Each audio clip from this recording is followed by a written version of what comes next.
Bom, já me apresentei a vocês.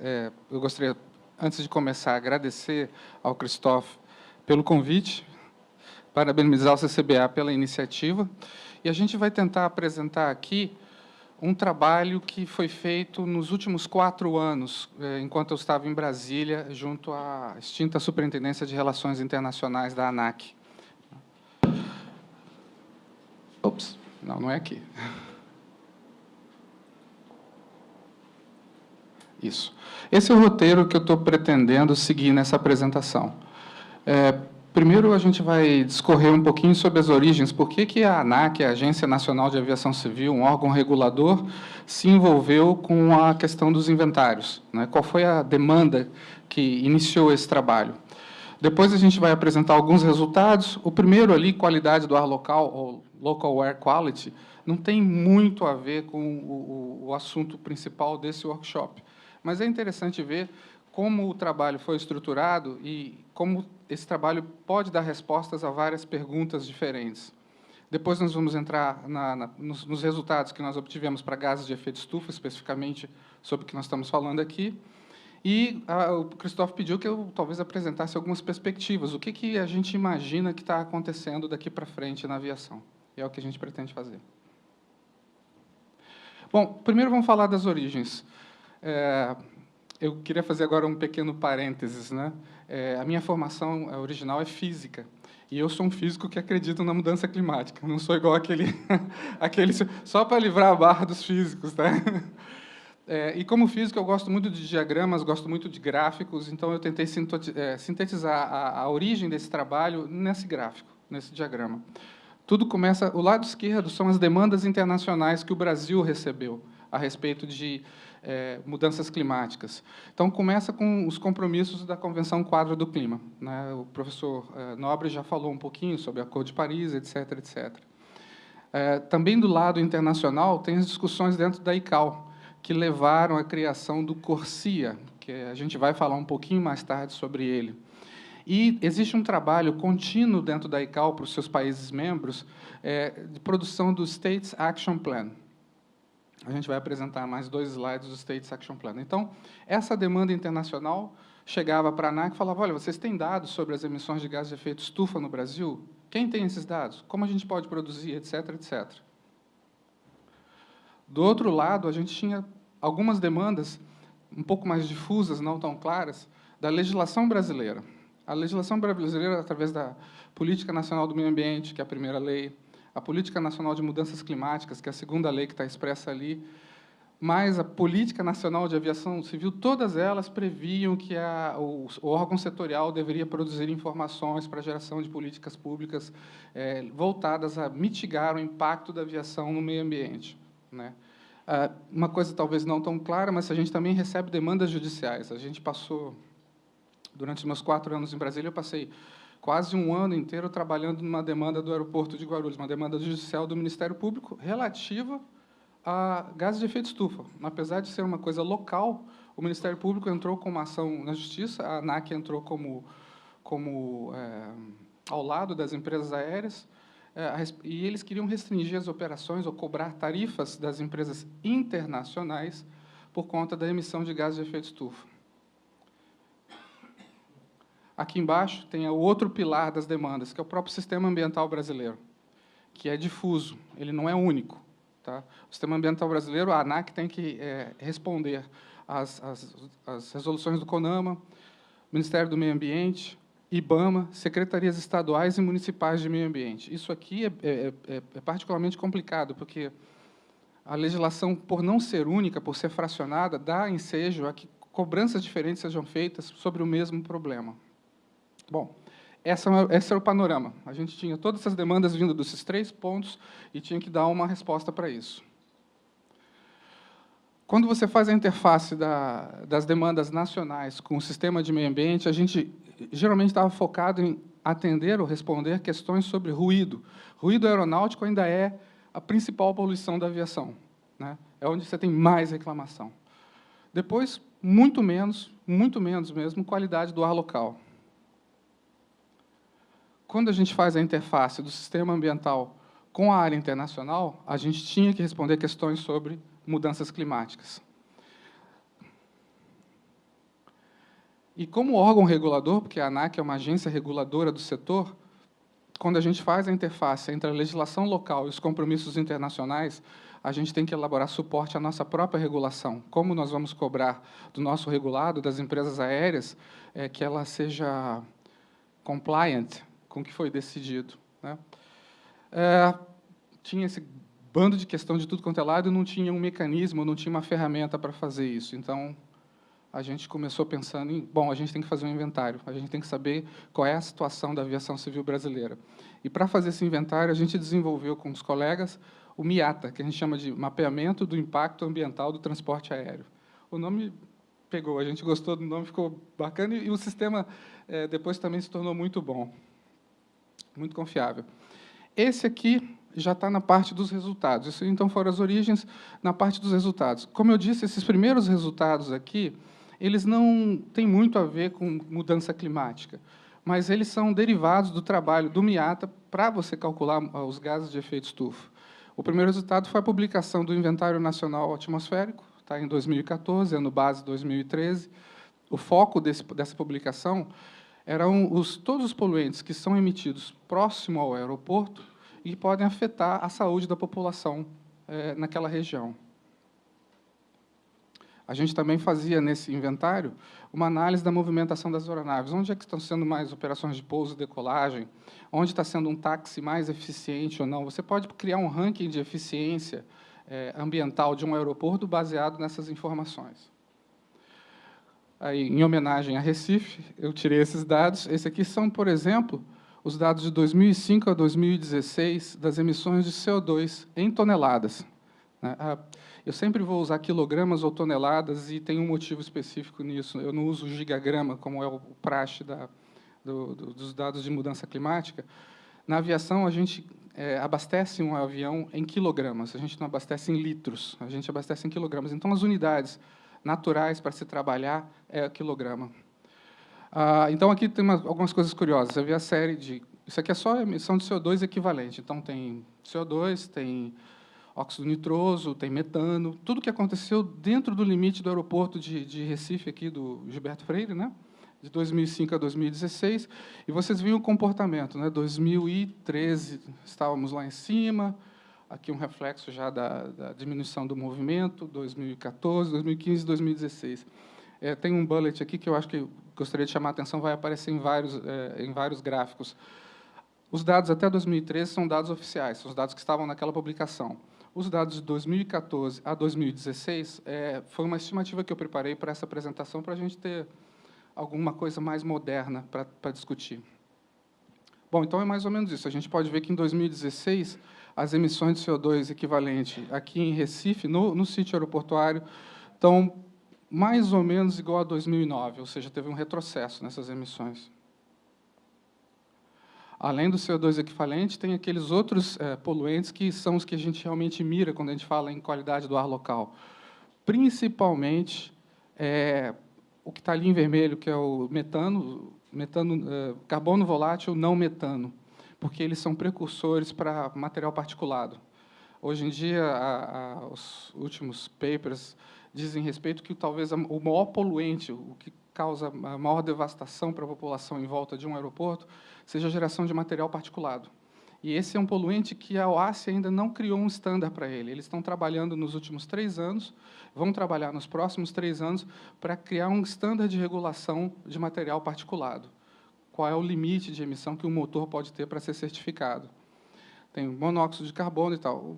Chama a atenção que aqui, em toneladas de novo, mas aqui a gente está falando o principal poluente, que é NOx, né, os óxidos de nitrogênio, nós estamos falando em 350 toneladas, enquanto no CO2 equivalente a gente está falando de 90 mil toneladas.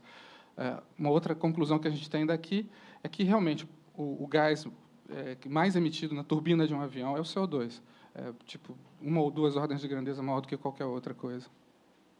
Isso aqui, na realidade, esse trabalho foi feito quando os novos aeroportos concessionados começaram a fazer seus inventários para atender às demandas do sistema ambiental local, estadual e municipal.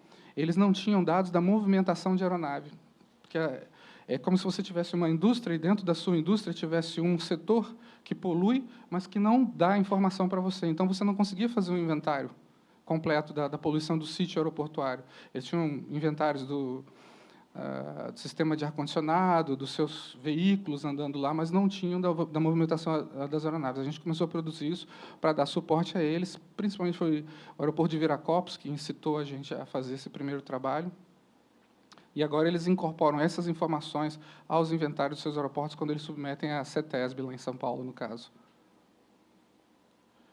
Agora, resultados de gases de efeito estufa, né? A primeira publicação que eu consegui trilhar lá foi o primeiro comunicado brasileiro à Convenção Quadro, 2004. Né?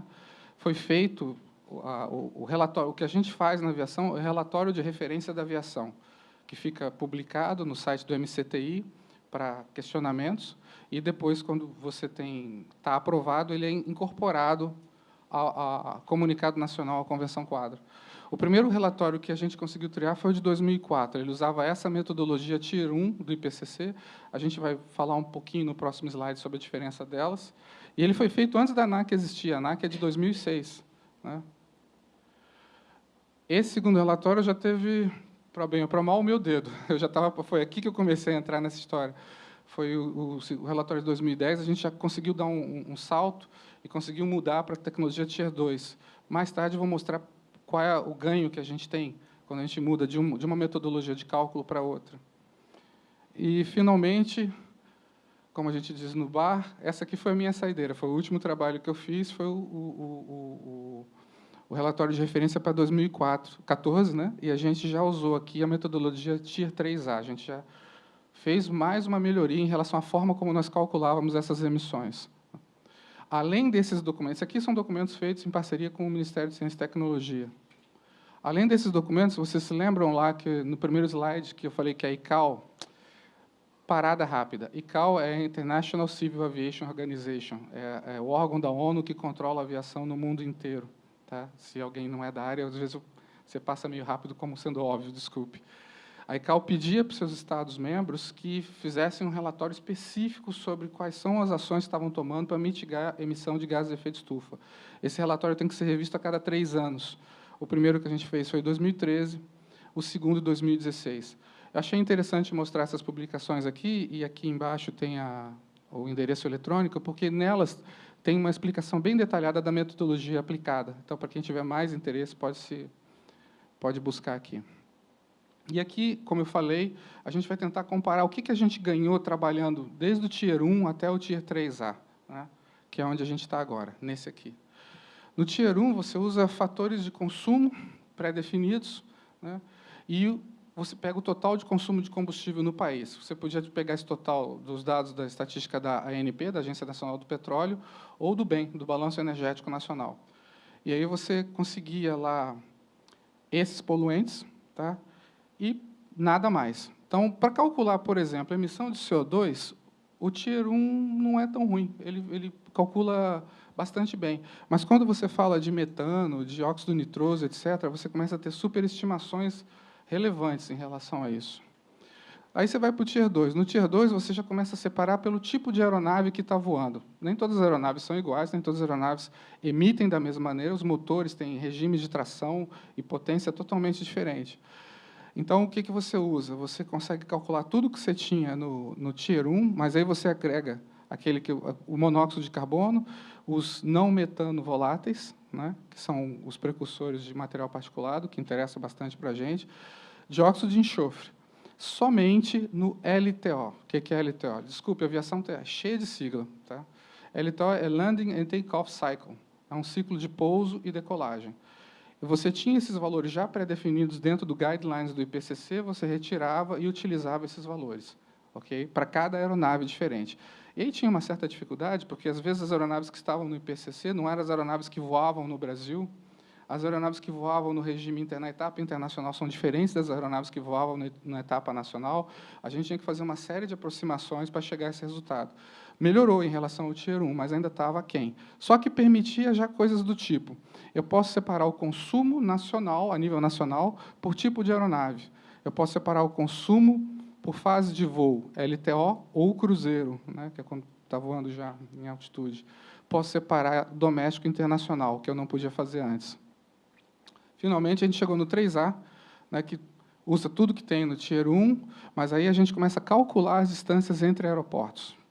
E aí eu calculo a emissão e o consumo de combustível dentro do MIATA para cada voo em si. Então, em cada voo que foi feito, e são, em média, 2,5 milhões de registros ao ano no Brasil, tá? A gente calcula qual é o consumo de combustível, qual é a emissão daquele voo específico. Tem uma série de aproximações que é feita, por exemplo, para ineficiências de rota. O avião não voa em linha reta, ele desvia de efeitos atmosféricos, né, tempestades, coisas assim. Existem ineficiências do controle de tráfego aéreo, você, às vezes, tem que neutralizar algumas posições para depois tomar o destino que você quer. Então, tudo isso a gente fez médias e conseguiu criar uma forma de representar matematicamente essas ineficiências. A gente também pegou os dados dos tempos de táxi dos aeroportos. Antes, a gente usava um tempo de táxi padrão, que era, se não me engano, 22 minutos, desde que o avião teve pushback, saiu do gate, e até o momento que ele acelera e decola. 22 minutos é um tempo grande para caramba, é um tempo de aeroporto grande, aeroporto com 4 pistas. No Brasil, nós não temos nenhum aeroporto com 4 pistas. O maior tempo de táxi que a gente tem é em Brasília, dependendo da pista que você pega, porque são 2 pistas bastante distantes, eles operam como se fossem 2 aeroportos separados. E se você der azar de sair e pegar a cabeceira oposta, como tem uma mudança de vento, aí você tem um tempo de táxi de 20 minutos. Então, isso aqui melhorou, tornou mais aperfeiçoadas as nossas aproximações. O tempo de táxi médio no Brasil é 7 minutos, só para ter uma ideia. Com isso aqui, a gente já consegue fazer aquele tipo de segregação total. Tier 2 mais, companhias aéreas. Eu posso separar as emissões por companhia aérea. Eu posso separar as emissões por aeroporto, que vocês viram lá em Recife. Eu posso separar a emissão por subfases de voo. Por exemplo, eu posso separar a emissão só do táxi, do gate até a hora que ele decola. Eu posso separar na corrida de decolagem. Eu posso separar pelo tempo que, às vezes, a aeronave fica no gate, com os motores desligados, mas ele está com a APU ligada. Ok? Parada, APU. Auxiliary Power Unit. É um motorzinho que fica na cauda da aeronave, que ele está ligado o tempo inteiro para gerar ar-condicionado e fornecimento elétrico para os sistemas da aeronave. Você pode substituir, por exemplo, uma das coisas interessantes quando você faz um inventário de aeroporto é que você descobre quanto tempo médio o avião fica parado no gate, queimando aquela APU. A gente consegue calcular aqui. Tá? Qual é a emissão daquele tempo. E a gente vê o seguinte, quanto CO2 ia ser sequestrado ou não seria emitido se, em vez do avião ficar com a APU, ele ficasse com uma fonte de energia de solo, tá? 400 Hz. Ajuda os aeroportos a fazerem cases para comprar esse tipo de equipamento e colocar nos seus gates, né, em cada porta daquela. E aí tem o Tier 3B, que é o máximo, mas o Tier 3B a gente, sinceramente, não viu nenhum ganho em tentar chegar até lá, porque a única coisa que muda era o perfil vertical do voo. O avião não emite igual em todas as altitudes que ele está operando. Ele emite de uma determinada maneira quando está em subida, sei lá, 35 mil pés, ele emite de outra maneira quando está a 40 mil pés, etc., etc. Tornaria mais e mais preciso, mas a gente já considerou que, chegando no 3A, para os objetivos que a gente queria responder, estavam satisfatórios. Vamos, então, agora, depois de toda essa introdução à metodologia, ver alguns resultados. De novo, chamo só para ressalva de que 2016 é estimado, não é resultado oficial. De 1990 até 2015, são resultados oficiais que foram retirados do Plano de Ação para Redução para a OASSE. E aí você vê o que está acontecendo. Na linha laranja é o internacional, é o consumo de Jet A, de combustível de aviação, na internacional. No azul é o doméstico. Vamos olhar algumas coisas interessantes que isso aqui mostra. Primeiro, 1990 era 50-50, 50% doméstico, 50% internacional. 2016, 62%, 63% doméstico, 38%, 37% é o consumo no internacional. 2014, que foi o nosso pico, para 2016, mais de 10% de queda. A aviação está em crise, como país. Ok? Em 2 anos. Não é que é uma queda, é um tombo, né? A gente vai falar assim. E aí você tem que considerar todas as situações em volta disso. né? Se você olhar de 1990 até 2016, dá um crescimento no consumo de 160% no doméstico. Se você olhar de 1990 a 2016, dá um crescimento de 50% no internacional. Outra mensagem que a gente tira daqui, o doméstico do Brasil tem um potencial de crescimento muito maior. E isso é fato. Quando você olha o transporte de passageiros, o ranking, o Brasil, em 2014, quando estava no pique, era o terceiro maior mercado do mundo doméstico. Hoje em dia está em quarto, porque com a crise a gente escorregou. Provavelmente vamos perder a quarta posição para a Índia, que está crescendo muito. Mas o Brasil tem potencial de ficar entre quinto e quarto mercado do mundo, ali disputando com o Japão. E o internacional? O internacional, a gente deve ser o 35º ou 36º. Uma vergonha. Nós somos muito pequenos no internacional para o potencial econômico do país. Agora, nós temos dois problemas. Primeiro, a gente é muito longe dos principais atratores de tráfego, Europa e Estados Unidos. Tá? E, segundo, toda vez que aumenta aqui o tráfego internacional, aparece uma notícia no jornal dizendo os brasileiros gastaram tantos milhões de dólares no exterior, como se isso fosse uma coisa ruim. Vamos pensar, toda vez que você transfere bens e pessoas e bota ela em contato com culturas diferentes, geralmente você tem um ganho em relação a isso. Mas aí volta aquela ideia meio protecionista que a gente tem muito dentro da gente, de que não, é uma coisa ruim, nós estamos gastando muito dinheiro em Miami. O problema talvez seja a questão do sistema tarifário, não da aviação, mas vamos lá. Isso aqui foi provocação pura. Outra coisa que a gente pode ver de um gráfico de crescimento de combustível, aqui só do segmento internacional. Aqui estão incluídas as empresas brasileiras e as empresas estrangeiras que vão para fora do Brasil, né? O que a gente nota é que combustível de aviação consegue descrever quase que integralmente qualquer crise econômica e qualquer crise humanitária pelo que o planeta passou. Vamos ver? 1991, queda, Guerra do Golfo. 2000, próxima queda, 2001, ataque às Torres Gêmeas. Tem uma pequena quedinha aqui, continuando em 2003, gripe aviária. Tem uma quedinha bem suave, e isso se dá por causa de um problema local, em 2005, quebra da Varig, nossa principal companhia aérea. Depois nós vamos para 2008, ataque especulativo às economias emergentes, Coreia, Brasil, México, etc., etc. Não, desculpe, 2008 é a crise mundial. A bolha imobiliária, exatamente. Mas o ataque especulativo foi o quê? Aqui para baixo, né? 2000, eu sei que você identifica ele bem aqui, é 2002, 2003. Né? Então, você olha esse gráfico, os economistas devem adorar, eles podem usar o combustível de aviação internacional como um proxy para qualquer coisa que acontece no mundo, você vê o que está acontecendo por isso. Tá? E aí, 2014 para frente, a crise brasileira. Ali também é nosso tombo. Só que eu não vim falar de combustível, eu vim falar de emissões. A gente está aqui falando sobre mudança climática. Então, aqui está o gráfico das emissões de CO2 equivalente em toneladas. Hoje em dia, 2016, a gente está emitindo por volta de 17 milhões de toneladas de CO2 equivalente na atmosfera para operar a aviação brasileira, tanto doméstico quanto internacional. Aquela fração deve estar mais ou menos 6,5% para o internacional, que agora é o verde em cima, e o restante é o doméstico embaixo.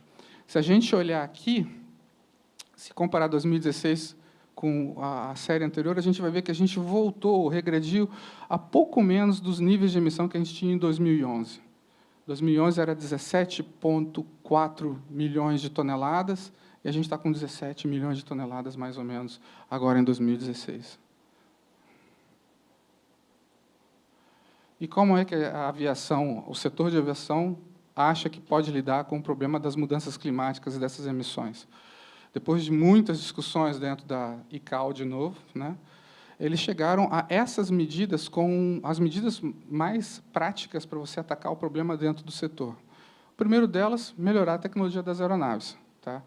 Estima-se que você pode conseguir uma redução de até 35% na emissão de CO2 só com melhorias tecnológicas na aeronave. A gente já está num processo de mudança desse. Algumas empresas brasileiras já estão recebendo aeronaves que eles chamam de a segunda geração dos motores FAN. São motores com a taxa de bypass maior. O que é a taxa de bypass? É a quantidade de ar que passa por fora e a quantidade de ar que passa por dentro da turbina. Quanto mais ar passa por fora, a tração é gerada mais por esse ventilador que tem na frente do avião, e menos ar passa pela turbina, mais eficiente é o motor. Na realidade, a turbina está ali não é mais para gerar tração para a aeronave, ela está ali para gerar o fan. Obrigado. Ela está lá para gerar o fan. Quem gera tração é aquele ventilador que fica dentro, na entrada da nacelle. A turbina mesmo é uma peça pequena. Quanto maior essa taxa, geralmente o avião é mais eficiente do ponto de vista de consumo e mais silencioso. Isso aí foi desenvolvido para ruído. Lembra? Ruído é o principal problema da aviação, mas tem um efeito colateral positivo de que também reduz a emissão de CO2. Né? A Embraer lançou, semana passada, o 190E2, a aeronave mais moderna que eles estão fazendo retrofit. A Airbus tem os projetos NEO, A320, A330neo, que basicamente é uma remotorização de todas as aeronaves. Mas, quando você muda o motor de uma aeronave, você não muda só o motor da aeronave, você muda os sistemas dela e você tem que redesenhar, pelo menos, uma grande parte dela, que é a asa. Né? Então, bilhões e bilhões de investimento aqui, possivelmente para chegar a esses 35%. Para a gente ir a mais disso, de redução, a gente vai ter que mudar a forma do design das aeronaves. E aí a gente está falando de um horizonte de 40 anos. Não é para agora. Okay? Qual a outra coisa? Melhoria no tráfego aéreo. Como eu falei para vocês, o tráfego aéreo, às vezes, foi implementado há muitos anos, você tem pontos em que você tem que navegar, e você navega mais ou menos como um barco no mar. Você vai até uma boia, você gira naquela boia, você vai até outra boia, você gira, e aí depois você toma a posição. Estimativa de 5% de melhoria. Esse ASBU, a Aviation System Block Units, é uma iniciativa da ICAO para a melhoria do tráfego aéreo no mundo inteiro. Só que esse 5% é muito pouco provável que aconteça no Brasil. Motivo: a gente tem grandes distâncias entre as nossas cidades, e você voa praticamente em linha reta nelas. Não existem poucas áreas restritas dentro do território nacional que o piloto tem que desviar e não passar por cima. Não é o caso, por exemplo, na Europa. Na Europa se espera reduções até dessa faixa de 5%, porque na Europa você tem vários sistemas de controle de tráfego aéreo separados de cada país, você tem áreas militares que você tem que desviar, você tem refinarias de petróleo que você não pode voar por cima, você tem uma série de áreas que são restritas, você não voa sobre ela. No Brasil é muito pouco. No Brasil você tem alguma ineficiência no eixo Rio-São Paulo, um pouco Belo Horizonte, mas o DECE, que é o Departamento de Controle de Espaço Aéreo, já está atacando isso no projeto deles. Eles têm um projeto até 2022 para minimizar muito essas deficiências, mas o ganho aqui é mínimo. Países como a Austrália, por exemplo, o ganho é zero. Não tem ganho aqui. Operações das empresas aéreas. O Mike está aqui pela Gol, ele sabe que as empresas aéreas já fazem. Aliás, a operação por empresa aérea não devia estar nem como uma medida aí, porque toda empresa aérea já voa no osso, literalmente, para reduzir as suas emissões. O que a empresa aérea pode fazer para reduzir a emissão? Tira a revista de bordo, são 100 quilos a menos no voo. Se o voo é curto, abastece a caixa d'água do banheiro com metade da água necessária. Toda vez que você retira peso, você retira emissão de CO2. Coisas mais extremas, quando ele está no chão, ele taxia com um motor, em vez de taxiar com os dois. Tá? Tudo isso já é feito. Então, eu, particularmente, não considero medidas operacionais como medidas de mitigação possíveis, porque você já voa no limite. Né? Combustíveis alternativos, e tem uma porção de interrogação aqui, eu acho que é o tópico. Combustível alternativo é onde tem a maior expectativa e também a maior incerteza do que se pode fazer a respeito. E aí, quando se chegou à conclusão que todos esses tinham problemas, ou que não entregariam resultado, medida de mercado, porque, senão, o negócio vai descarrilar. E aí começaram as discussões de medida de mercado. E a gente vai falar um pouquinho mais detalhado sobre isso. Agora, perspectivas. A minha apresentação vai ser bem rápida, bem direta. Está na hora do almoço, todo mundo com sono já, então a gente vai tentar manter o ritmo rápido. O que acontece aqui? A gente começou a falar sobre mudança climática em 92. 26 anos depois de discussão, chegou um acordo global, realmente global, em Paris. Né? O Acordo de Paris fala que você tem as INDCs, e a INDC do Brasil não fala nada sobre aviação. Tá?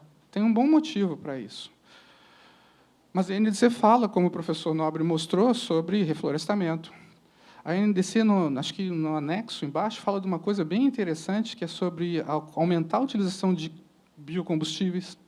Tá? Não está, acho que, no corpo, mas está naquela segunda parte. Ele fala sobre o aumento de biocombustíveis. E a gente tem uma política nacional de mudança climática que prevê, por isso os 3 pontinhos em vermelho, prevê objetivos setoriais. Só que esses objetivos nunca foram marcados. Por exemplo, não existe nada, se você ler, a lei fala que você fazer objetivos, definir objetivos de mitigação por setor é possível, faz parte das ferramentas dessa lei. Mas, se você for ver, não existe operacionalizado nenhum objetivo para setor que a gente tenha conhecimento. E, principalmente, não existe nenhum objetivo para setor aviação. O último slide meu vai tentar abordar esse ponto. Por que não tem? Então, o que a gente tem? Temos os NDCs, temos boas intenções, temos um crescimento muito maior no doméstico do que no internacional, mas não tem objetivo, nenhum objetivo de redução. E aí, o que pode acontecer se nada for restrito? Esse gráfico aqui a gente precisa parar para pensar um pouquinho. É o seguinte: nesse eixo aqui, é de 2000, é uma projeção, tá, baseado num indicador do setor que chama CRTK, Revenue Ton Kilometer. É carga voada paga. É um indicador bem comum. Então, baseado na extrapolação desse indicador, a gente tem que, de 2017 a 2030, o consumo de combustível doméstico pode pular de mais de 3 milhões de toneladas para 6 milhões de toneladas. Essa projeção, antigamente, ela era pior. Era uma subida, sabe, quase exponencial. Deu uma amortizada por causa dos 3 últimos anos de recessão que a gente está, aquela queda de 10%. Então, esse ângulo de inclinação da reta ficou um pouco mais raso. Ele era mais assim. Então, até 2030, pode se dobrar o consumo que a gente tem em 2017. Por outro lado, a linha azul que vocês veem está relacionada com o eixo vertical da direita. É uma medida de eficiência energética do setor. O que a gente mede nessa eficiência? A gente pega o consumo de combustível e divide pela tonelada carga voada. Quanto menor esse valor, melhor esse índice. É um índice negativo. Tá? Então, o que está acontecendo é que, independente do crescimento do consumo de combustível, a nossa aviação está operando de maneira cada vez mais eficiente. Tá? Ou você está consumindo menos combustível para carregar a mesma carga, ou você está carregando mais carga. Isso pode ser explicado, por exemplo, com troca da aeronave que você está operando básica. Uma aeronave mais moderna que consegue carregar mais carga, consumindo a mesma quantidade de combustível. Tá? Então, isso é uma perspectiva para o nacional. Sem limites, sem objetivos. Agora, a gente vai falar sobre o internacional, e vocês vão ver a diferença que eu estou tentando chamar a atenção. Quando se começou a discutir dentro da ICAO sobre o que fazer com a aviação internacional, e eu tive a felicidade de participar de quase todas essas discussões, você tinha 3 alternativas. A ICAO tinha 2 objetivos. Antes de qualquer coisa, ela já tinha definido 2 objetivos que, na época, eram chamados objetivos aspiracionais. A gente pode conseguir ou não. Né? O primeiro objetivo é que, a partir de 2020, toda aviação internacional teria que ser CNG, Carbon Neutral Growth. Qualquer coisa que crescesse não poderia crescer a emissão de carbono, de 2020 para frente. O segundo objetivo era um incremento de 2%, ou uma melhoria de 2% ao ano na eficiência energética, que é aquele outro indicador que eu mostrei no gráfico passado. Então, esses objetivos foram definidos, eram aspiracionais, e aí o que a gente vai fazer para conseguir isso? Quando mediram todas aquelas medidas que a gente apresentou, mudança no tráfego, etc., etc., etc., o pessoal assustou e falou, não vai dar para chegar nisso aí, de jeito nenhum. Então, o que a gente tem? Medida de mercado. Como é que a gente vai fazer com a medida de mercado? Bom, quais são as cartas na mesa? A primeira carta é essa aí, mercado de crédito carbono. Quem advogou muito isso foram os nossos colegas da Europa. Né? O EU ETS, Emission Trade Scheme, já estava criado, já era utilizado por várias áreas, foi expandido na Europa, acho que em 2006, para a aviação, 2005 para a aviação, e aí, em 2012, a Europa fez um movimento assim, muito vigoroso para expandir para a aviação internacional. A resposta não foi não menos vigorosa, porque existiam questões, também não sou diplomata, não vou entrar nessa área, de extraterritorialidade, de você impor ao outro uma determinada medida, etc., etc. Olha, foi um auê essa discussão aqui. E aí, essa primeira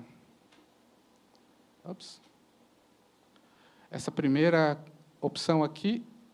desculpe, deixa eu voltar. Como é que eu faço? Aqui? Voltar. Aconteceu alguma coisa aqui. Anterior. Tá, aqui tinha uma animação, ela pulou, por isso que eu... Então, essa primeira opção aqui, ela foi cortada. Tá?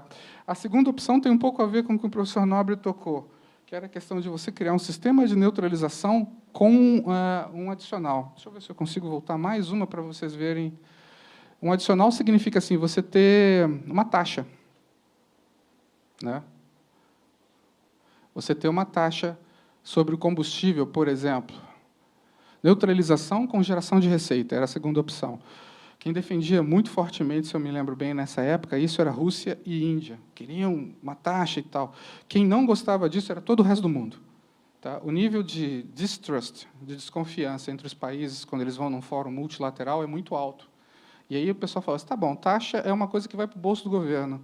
E quem vai distribuir isso? Como é que eu vou garantir que isso vai ser usado para mitigação do CO2?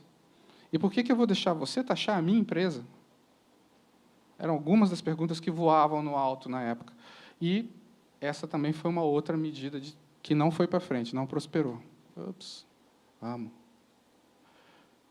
Aí a gente chegou na última opção possível, que era a neutralização pura e simples. E aí surgiu o CORSIA, Carbon Offsetting and Reduction Scheme for International Aviation.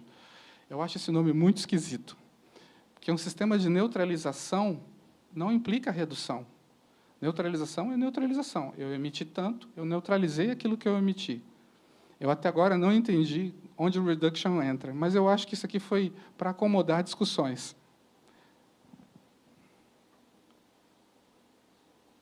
E o que o CORSIA prevê? Quais são os critérios para você entrar no CORSIA? Bom, primeira coisa que não está escrita aí, quem que o CORSIA controla? O CORSIA controla as empresas aéreas, ela não controla os países. São as empresas aéreas que são os entes controlados dentro do esquema. Segunda coisa, como é que os países entram dentro do CORSIA? Né? Você vai falar o seguinte, primeiro critério, se o seu RTK, o Revenue Ton Kilometer, ou carga paga, voada, tá, for acima de 0,5 no ano de 2018, em relação ao mundo inteiro. Se o seu RTK for acima de 0,5, você está dentro, você tem que entrar.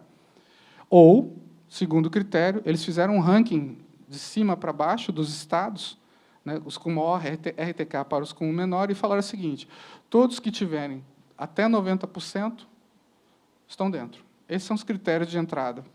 Quem são os estados lá do topo? Sim, não posso fazer pergunta agora, né? Tá.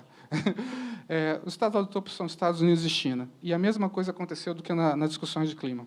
Quando os Estados Unidos e a China chegaram a um acordo, porque os Estados Unidos falavam assim, não vai ter CORSIA, ou o que quer que você queira chamar, se a China não estiver junto, e a China advogava, não, mas eu comecei depois, eu sou BRIC, eu não posso estar junto. E as discussões se desenvolveram ao longo de 4 anos por conta disso. Mas, em 2016, o ano passado, em outubro, chegaram a um acordo e o CORSIA saiu.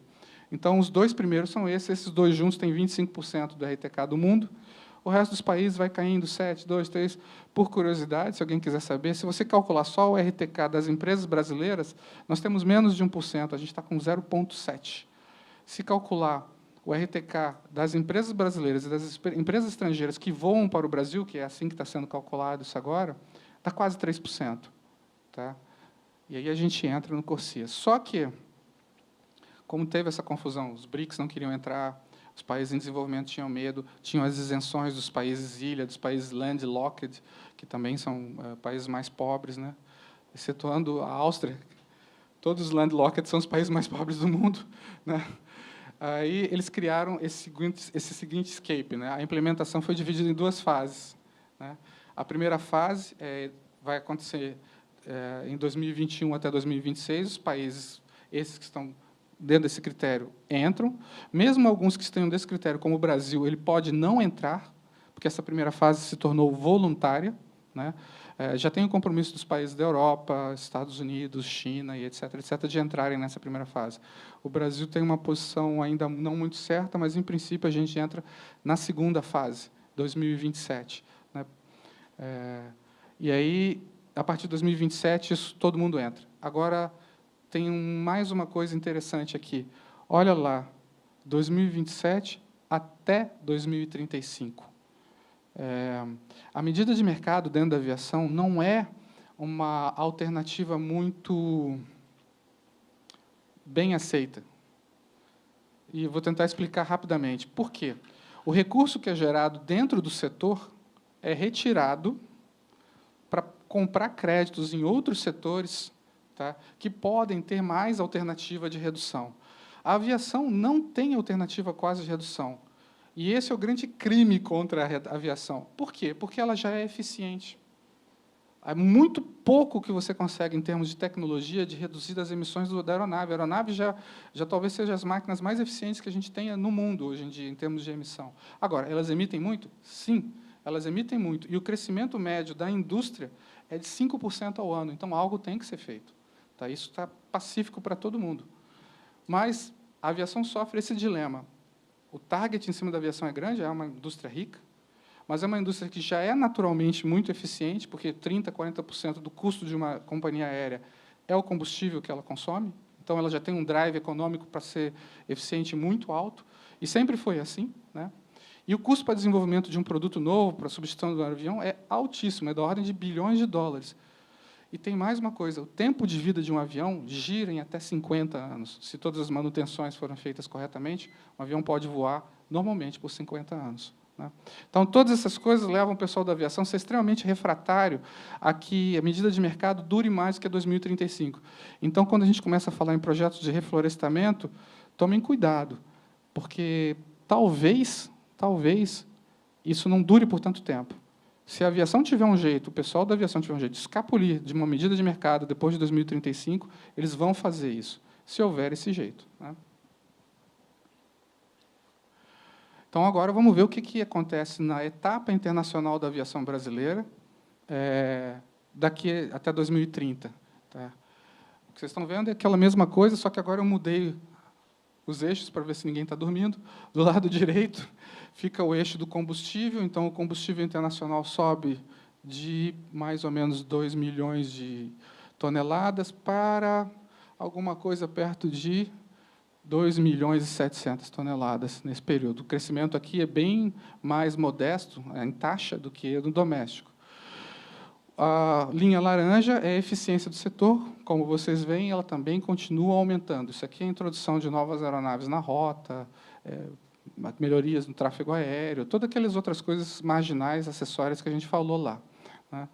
E essa linha lilás que passa, ela passa exatamente em 2020. Esse aí é o objetivo da OASSE. Tudo que tiver de consumo de combustível, aí você lê emissão de CO2 acima daquela linha, tem que ser mitigado, tem que ser neutralizado. Como vai ser neutralizado? Medida de mercado é uma possibilidade. Biocombustível é outra possibilidade. As outras medidas estão mais ou menos exauridas, não vão ter grandes resultados, embora o investimento em melhoria da aeronave, etc., continue acontecendo. E agora, finalmente, esse é meu último slide.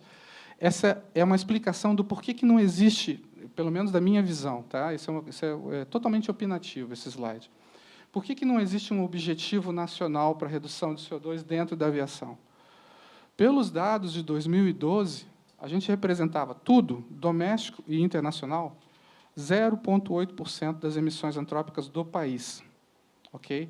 Lembrem que nós regredimos agora, em 2016, a gente está com emissões semelhantes a 2011. Então, eu não sei como os outros setores cresceram, evoluíram nisso. Mas, se eles tiverem mantido o mesmo ritmo, nós somos menos de 0,5%. Então, essa fatia diminuiu mais. Se eles se tornaram mais eficientes, o controle do desflorestamento melhorou, etc., aí a gente pode estar mais ou menos na mesma faixa que a gente está. Pensando agora como governo, por que eu vou me preocupar em colocar um objetivo? Vou tentar refazer isso aqui. Se eu tiver R$1 para investir, para reduzir a emissão de carbono do Brasil, eu invisto esse R$1 em aviação, que custa muito caro, com resultados pequenos, ou eu invisto esse R$1 numa melhoria no sistema de monitoramento do desflorestamento na Amazônia, que eu posso ter resultados bem mais amplos. Do ponto de vista de governo, o cobertor é sempre mais curto do que o corpo. Então, você tem que pensar onde você vai colocar o seu dinheiro. Não estou dizendo que essa é a explicação, mas eu acho que é um bom raciocínio do porquê que o doméstico não tem objetivos. Né? E tem uma coisa que é atrelada a isso. Quando a gente for falar de biocombustível, e a gente vai falar que a gente precisa criar um business case para vender biocombustível, redução de CO2 na aviação doméstica é um business case com dados desse tipo? Sem objetivos definidos? Muito pouco provável. Ou seja, a iniciativa vai continuar na mão da iniciativa privada e o Estado acompanhando.